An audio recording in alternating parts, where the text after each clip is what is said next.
Alrighty, good evening everyone. Senior Forecaster Cameron back here again. I'm here to go over the potential of severe weather, which could possibly even be some significant severe weather as we get towards the afternoon, evening hours on Friday, stretching into the early morning hours of Saturday, which will be continuously on into the southeast here, guys. So, as you guys can see, this is a very rare Day 5, 30% risk area out for southwest Arkansas from Croston, Texarkana, portions of the I-30 corridor up towards the metro, over towards Mena here, guys. The 15% surrounds it, which does include the Clinton area, north central Arkansas, over towards Fort Smith, down into southeastern Oklahoma, most of eastern Texas, the majority of Louisiana, and far western Mississippi here, guys. So, as I said before, we're expecting the potential of severe weather here. Some of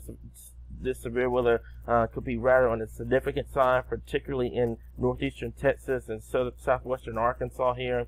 For our viewers that live in southwest Arkansas and in northeast Texas and northwest Louisiana, tomorrow we are going to be starting severe weather awareness for Friday here, guys. And the one thing I want to stress to you guys before we start diving into guidance here is the potential of nighttime tornadoes here. We are not expecting an outbreak by any sort of the matter as of now. We're not expecting an outbreak right now, so just keep that in mind as you're paying attention to this blog here. But I do want to make awareness for the potential of nighttime tornadoes, and I'm gonna talk to you guys about this a little bit more in this blog here in just a little bit. But what I want you to guys do right now, it's Sunday, not Sunday, it's Monday evening. Talk to your family, review your severe weather plans, have a plan ready. We're not expecting, not expecting this thing to be a major severe weather outbreak, alright? There's still things that needs to come together. There's still a little bit of limitations here and there that needs to come together before we start talking outbreak criteria. But this is the time now to review your plans, go over severe weather plans with your family, where to go if there's a tornado warning, where to go if there was a severe thunderstorm warning here, guys. So just keep that in the back of your mind, because yes, we're about 3 to 4 days away from this transpiring, but if you already got a 30% risk area out on Day 5, it is time now to get that sense of awareness going, sense of urgency, that's what I meant, sense of urgency going, and start reviewing your plans and having a plan ready, so that way when we get to Friday, you already know what to do. Your area gets put under a warning, you know where to go, and it saves you guys a lot of time and a lot of confusion, and can save lives down the road here, guys. So that's the one thing I want to talk to you guys about in this blog here is that potential, because when this thing coming in late in the afternoon, the evening hours, particularly this time of the year, in the spring I wouldn't be too concerned about it, but since we're still in winter, we lose that sunlight. It gets dark pretty fast, so right around that 6-7 p.m. time frame, it's going to be dark. And if we were to get tornado warnings going, we were to get the potential of nighttime tornadoes, that could be very, very dangerous, because you're not going to be able to see it, obviously.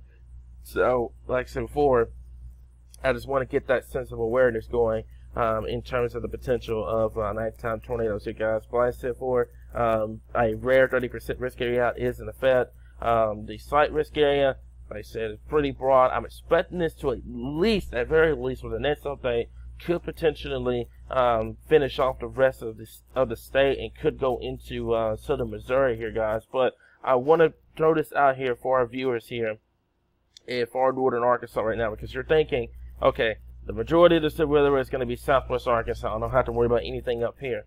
Well, here's your problem.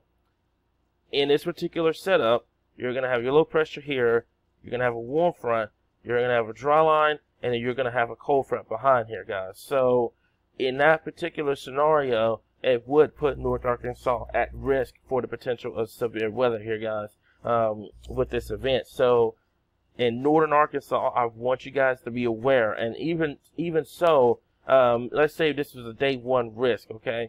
You would be at very least, under the marginal risk, because the marginal risk would include the outside preferences of the slight risk area here, guys. So this entire area would be under a marginal risk if this was day one. So that always starts, you know, you have your 5%, you have your 15%, and then of course you have your greatest risk of 30% down here. But even in the 5% area, I would still keep that sense of urgency up, because, you know, here in Arkansas, marginal, slight, hence, moderate, it doesn't matter. You can get severe weather. We've seen this with the last event where the slight risk was in western Arkansas and the majority of the state was under the marginal. And what ended up happening was we had a lot of wind damage. Yes, we had wind damage in the slight, but we also had wind damage in the marginal risk area. So the marginal risk area did see severe weather. You can get severe weather in the marginal risk area here, guys. So that's what I want to get that out to you guys before we get started with this. But as always, like I said before, the biggest area of concern at this time is going to be southwest Arkansas, northwest Louisiana, the Arklatex area at this current time here. But I do at least see this area even moving, expanding over the next couple of outlooks here, guys. So I'm going to start you guys off with the GFS here. And the GFS, here's your upper level trough. You're looking at 500 millibars. And there's your upper level trough. So here we are right around Friday evening here, guys. All right. And I'm going to draw this out. So here we are Friday evening. All right. And your trough is still out towards the southwest. Now, this could be a limiting factor on who sees the potential of severe weather here in the natural state. The only reason it's still hanging out back here is because your high pressure is kind of acting like a blocking force, like a shield, and it's keeping this thing from moving any further east. Eventually, this high pressure ridge is going to shift off towards east, and when that happens, this thing is going to eject towards east, and then it's going to start taking that negatively tilt. And when that happens, look out, because when that happens, you're going to have to be aware of the potential of severe weather, and particularly the potential of tornadoes here in the natural state, particularly in southern Arkansas here, guys. So that's something you're just going to keep a very, very, very close eye on here. But the GFS, quite frankly, is the most progressive one out there, because what ends up happening is there's your upper level low, there's your 500 millibar jet. It's still hanging back here. And like I said before, with this particular scenario, what could happen is that your precip shield, your cold front, outpaces the dynamics. If that happens, you can kiss your severe weather risk goodbye. Arkansas definitely needs to be on guard for the potential of severe weather. This is going for our viewers in the southeast, because we do have viewers in Mississippi, Alabama, Georgia, Tennessee, etc.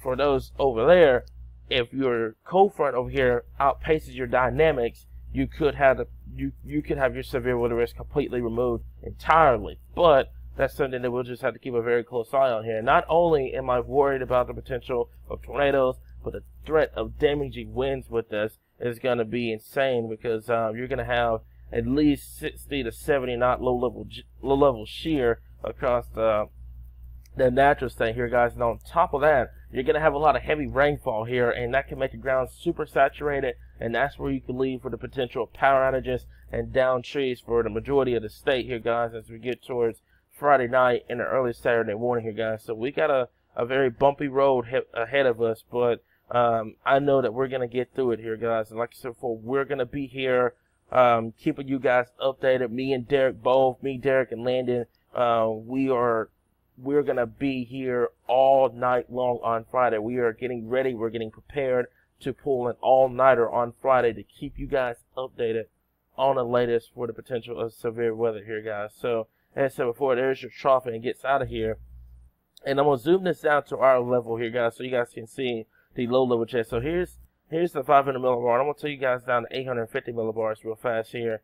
And I really want to show you this here, guys, because as I said before, the low-level jet with this is going to be very, very strong, especially around the Friday evening into the Friday night time frame here, guys, with wind screaming out of the southwest aloft at around 66, 67 knots, which transpires to probably more than like 60 to 65 miles per hour here, guys. So you're going to have the potential of damaging winds along with the potential of tornadoes here, guys. And I'm getting very concerned, because with this particular scenario, what could happen is that this thing could keep this from being a squall line. And if that happens and this ring's broken, you're going to run the risk of seeing some nighttime tornadoes here in the natural state here, guys. So let's look forward. This is the GFS. And one thing that's really concerning me on top of all of that is that you're going to have a cap in place. I'm going to show you this real fast here before I go to the Euro. And you're going to have a cap in place on Friday. And that's what's going to keep this from becoming a dud, basically, because what ends up happening on Friday is you have a weak cap in place. And with that being in place, you could look at the potential of possibly even some cloud breaks, some sunshine on Friday. Temperatures, especially in South Arkansas, are going to get into the low to mid 70s. It's going to feel muggy. It's going to feel steamy outside. And it's going to feel like you're going to have the potential of severe weather. And you're going to have your warm front. It's going to be in Missouri if you were to go GFS. Your system's here, your dry line, your cold front. So you could look at the potential of at least a weak cap in the warm sector. And if that were to happen, you could look at the potential of possibly some significant severe weather Friday evening and into Friday night here, guys. So there's the GFS, and I'm going to take you guys over to the Euro real quick. And this is 850 millibars with the Euro as well. And let's look forward to shear profiles with this. And this is typical of winter. You're going to have your high shear with this. And the global models are going to struggle big time with your instability. So just keep that in the back of your mind. Instability values really don't get determined until we get closer to the event, which would be your NAM, your HR, your SREF models, your mesoscale short-range models normally do a lot better with the instability, as it's a more of a nowcast situation on the instability. But as I said before, with the shear in place, you won't need much. You won't need, you know, those 2,000-3,000 values. You at least need probably more like a 500 to 1,000 before you start talking severe weather here in the natural state. That's just given how much shear is going to be in place, and it really takes off as we get towards the day on late in the overnight hours on Friday into the early part of the Saturday morning here, and then it starts kicking out here. And like so forth. If you go Euro favors Mississippi and Alabama here, but I'm gonna tell you something with the Euro. The Euro's been all over the place in terms of the potential of severe weather here, guys. And one more thing I want to talk about before I go over to the NAM is the potential of winter weather. And I've seen this all day long floating around on social media about the potential of winter weather here, particularly in North Arkansas.